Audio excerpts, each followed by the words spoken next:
Hola, ¿qué tal están? Autoestima y salud mental. En este vídeo ofreceré algunas explicaciones sobre la salud mental en la adolescencia y también pues aspectos relacionados con la autoestima, la valoración positiva de uno mismo. Como decía un filósofo alemán de la segunda mitad del siglo XVIII, en uno de sus libros, cada persona, decía él, vale tanto en este mundo como ella misma se hace valer. Y esto para él era una regla de oro y se podría escribir en un libro de 300 páginas o más. Por tanto, esta es una realidad, en principio, muy clara. En relación con la autoestima, pues también cabe decir que uno se forma un concepto de uno mismo y ese concepto es lo que se llama pues el autoconcepto y también tiene pues una persona mayor o menor estima de sí mismo. Aunque también se pueden establecer dos diferenciaciones. Por ejemplo, podemos prescindir de aquellos a quienes no estimamos, sin embargo, no podemos prescindir de nosotros mismos, es algo evidente. Y en segundo lugar, también es verdad que podemos corregir nuestros defectos, pero no podemos corregir los defectos de los demás. En ese sentido, diríamos que es algo muy necesario tener una buena autoestima o una autoestima positiva, y eso es una tarea asequible e indispensable. Porque una autoestima adecuada, permite reconocer y apreciar nuestras propias habilidades, nuestras propias cualidades para sacarles mayor provecho y también para intentar mejorar en las cosas en que hacemos peor diríamos, nuestras tareas. En ese sentido, es algo lógico que tengamos puntos fuertes y puntos débiles en nuestra forma de ser, en nuestra personalidad, etcétera. Y, por supuesto, podemos decir que la autoestima positiva ayuda a reconocer también que tenemos a veces deficiencias que se pueden solucionar, y eso todas las personas, pero que también tenemos muchas cosas que pues diríamos que funcionan bien en nuestra personalidad. Se podría también analizar, podemos pensar en el nivel de la autoestima positiva o también ver si hay indicios de autoestima negativa. En cuanto a los indicios de autoestima positiva, pues está claro que si tenemos afirmaciones que defendemos con argumentos y vemos que esas afirmaciones no son correctas o son falsas o son erróneas, podemos cambiar esas afirmaciones. Eso también es un indicio de autoestima positiva. Por otra parte, también la independencia forma parte de esa buena autoestima, porque tenemos que tener criterios propios que, independientemente de lo que digan los demás, los reafirmamos porque consideramos que son verdaderos y que son positivos y ventajosos, sobre todo. También, desde la perspectiva de una autoestima positiva, podemos considerar que lo lógico es preocuparse más por el presente que por el pasado o por el futuro. Y también saber que cada persona puede ser el que resuelva sus propios problemas, lógicamente. Y también otro rasgo de autoestima positiva es que, aunque puedes reconocer diferencias en tu talento respecto a los demás, pues también uno sabe reconocer sus mejores cualidades, su perseverancia, su tenacidad, su capacidad de esfuerzo, que en muchos casos puede superar al de otras muchas personas. Y también, en otros aspectos, por supuesto. También, desde una buena autoestima, pues se tiene la convicción de que uno puede ser interesante para otras personas y para otras no. Por supuesto, nadie puede gustar a todo el mundo. Lo dicen personajes célebres, famosos, etcétera, en los medios, y esa es la realidad. Por muy bien que uno haga las cosas, habrá gente que no le guste lo que uno haga y habrá otra gente que sí le guste. Y esa es la realidad. Y eso hay que aceptarlo desde una buena autoestima, por supuesto. Y luego también hay que considerar que es positivo ser sensible a las necesidades de los demás, hasta cierto punto, lógicamente. Y también, por ejemplo, es algo que se puede considerar como propio de la autoestima positiva, ser capaz de disfrutar de muchas actividades diversas o muy diversas incluso, aunque es verdad que podemos incidir más en las actividades que más nos llenan, que más nos gustan, y por supuesto eso es una predisposición propia absolutamente libre en ese sentido. Y en relación con pues, posibles indicios de autoestima negativa, pues parece que tendrían que ser los contrarios a lo que acabo de decir. En cualquier caso, voy a citar algunos y los voy a comentar un poco. Realmente, si una persona está demasiado insatisfecha de lo que hace, pues a veces puede ser demasiado rigurosa en sus críticas hacia sí mismo y hacia los demás. Mm, y cuando una persona es proclive al resentimiento y no acepta las críticas de los demás, pues también puede ser un indicio quizás de autoestima negativa.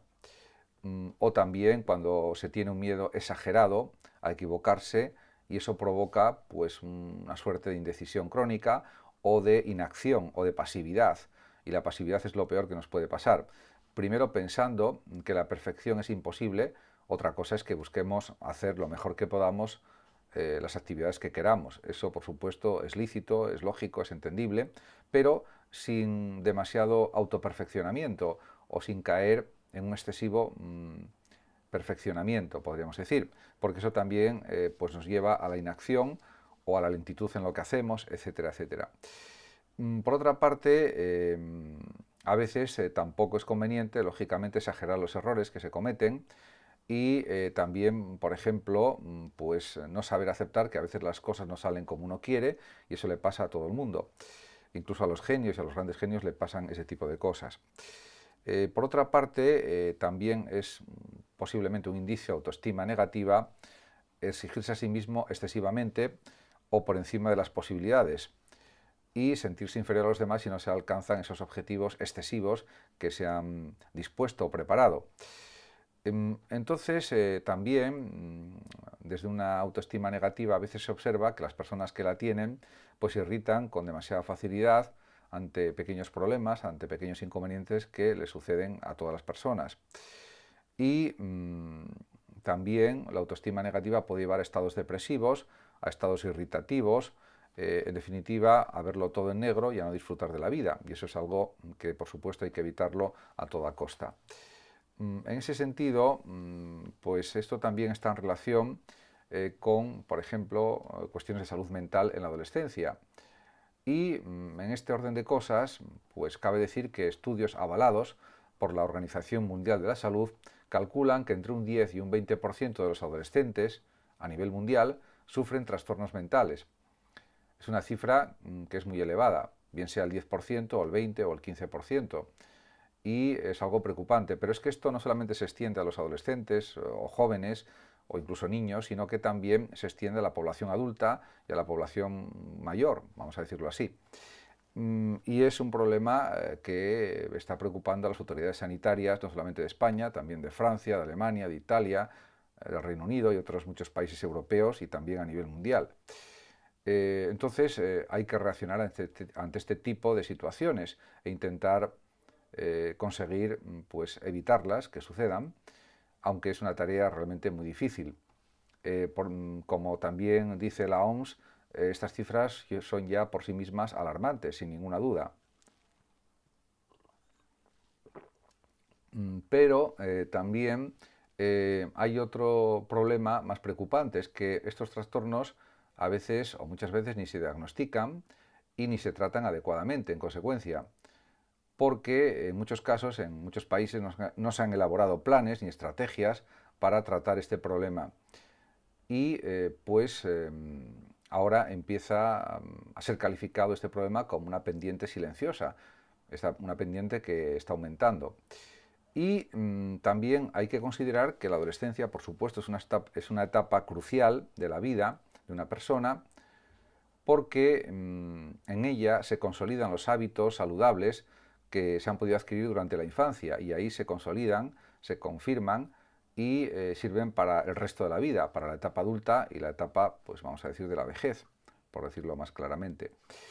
En realidad, esto también está en relación con que en la adolescencia es una etapa en la que suele haber a veces en algunos jóvenes o adolescentes excesivo estrés, excesivo nerviosismo y pues en relación sobre todo con el deseo de autonomía, con la mayor presión para integrarse en el grupo de amigos o de conocidos, etcétera, o de iguales, y en relación con la cuestión, por ejemplo, de la identidad sexual, de las relaciones de amistad, afectivas, amorosas, etcétera. Todo ello, lógicamente, hace a los adolescentes especialmente vulnerables a los trastornos mentales, a los padecimientos mentales, podríamos decir, más claramente.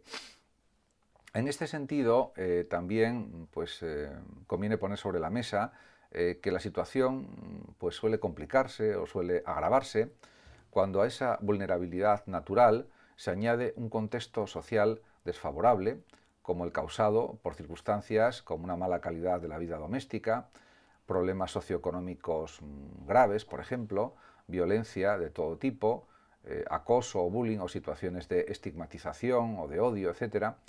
Y también pues hay que poner, diríamos, como algo que habría que erradicar el que exista pues todavía discriminación o exclusión como la que sufren pues, en ocasiones los adolescentes a causa de su orientación sexual, su pertenencia a minorías étnicas, padecer enfermedades crónicas, trastornos del espectro autista, etcétera, etcétera, etcétera. En definitiva, está claro, según la OMS y según otros organismos que han analizado estas cuestiones en profundidad, las consecuencias más frecuentes para la salud mental de los adolescentes que se ven expuestos a estos riesgos son fundamentalmente la depresión, la ansiedad, trastornos de ansiedad, los trastornos de alimentación como por ejemplo anorexia y bulimia, el consumo de alcohol y drogas, las autolesiones y el suicidio, que es la tercera causa de muerte nada menos entre los jóvenes de entre 15 y 19 años. Las cifras, por lo tanto, son muy alarmantes. Si hubiera que señalar pues, algunas noticias que salen en la prensa continuamente, pues hay muchas, pero si hubiera que hacer un resumen, se pueden citar tres y comentarlas un poco. La primera dice en España, en Onda Cero, estamos hablando del año 2021, una media de 10 personas se quitan la vida cada día y en el mundo 1 millón de personas se suicidan al año. Son cifras espeluznantes, increíbles. Realmente es muchísimo. Y aunque fuera una media de una persona al día que se quitara la vida en España, también sería algo tremendamente excesivo. Tiene que haber protocolos mejores para evitar el suicidio, para evitar también las autolesiones, no solamente en España, sino en el resto del planeta. Y en eso se está trabajando por parte de los médicos, de los psiquiatras, psicólogos, autoridades sanitarias, etcétera, pero parece que la labor tiene que ser más intensa, más profunda y más extensa y poner más medios, pues más psicólogos, más médicos, en definitiva más recursos para poder atajar el problema de una mejor forma. Porque si no, ante la masificación de la sanidad, por ejemplo, pública en España, pues los problemas siguen enquistados en este sentido y también en general en la atención médica de cualquier tipo. Por otra parte, por ejemplo, se puede citar que en la Comunidad Valenciana, pues citado por La Vanguardia, 2021, pues hay una noticia también preocupante. Las hospitalizaciones por dolencias psiquiátricas de adolescentes valencianos crecen un 94%. Y estamos hablando de hace pues, un año aproximadamente, no llega a un año, porque es de diciembre de 2021.